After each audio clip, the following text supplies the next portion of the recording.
Sunshine Sketches of a Little Town by Stephen Leacock. Preface. I know no way in which a writer may more fittingly introduce his work to the public than by giving a brief account of who and what he is. By this means some of the blame for what he has done is very properly shifted to the extenuating circumstances of his life. I was born at Swanmore, Hants, England, on December 30th, 1869.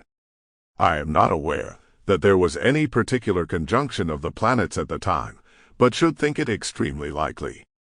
My parents migrated to Canada in 1876, and I decided to go with them.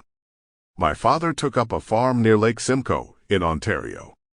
This was during the hard times of Canadian farming, and my father was just able by great diligence to pay the hired men, and, in years of plenty, to raise enough grain to have seed for the next year's crop without buying any. By this process my brothers and I were inevitably driven off the land, and have become professors, businessmen, and engineers, instead of being able to grow up as farm laborers.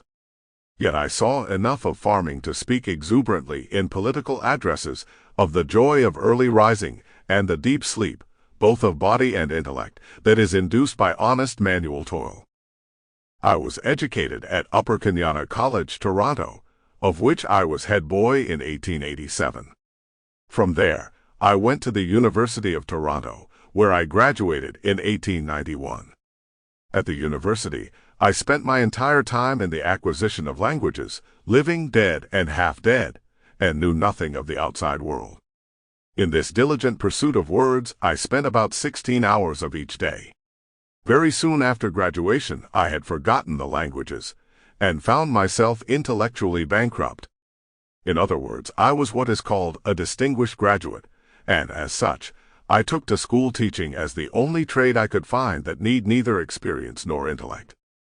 I spent my time from 1891 to 1899 on the staff of Upper Kenyatta College, an experience which has left me with a profound sympathy for the many gifted and brilliant men who are compelled to spend their lives in the most dreary, the most thankless, and the worst paid profession in the world.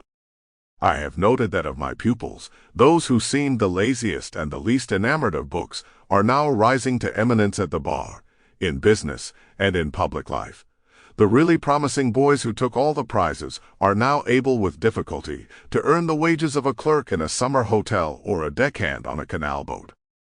In 1899, I gave up school teaching in disgust, borrowing enough money to live upon for a few months, and went to the University of Chicago to study economics and political.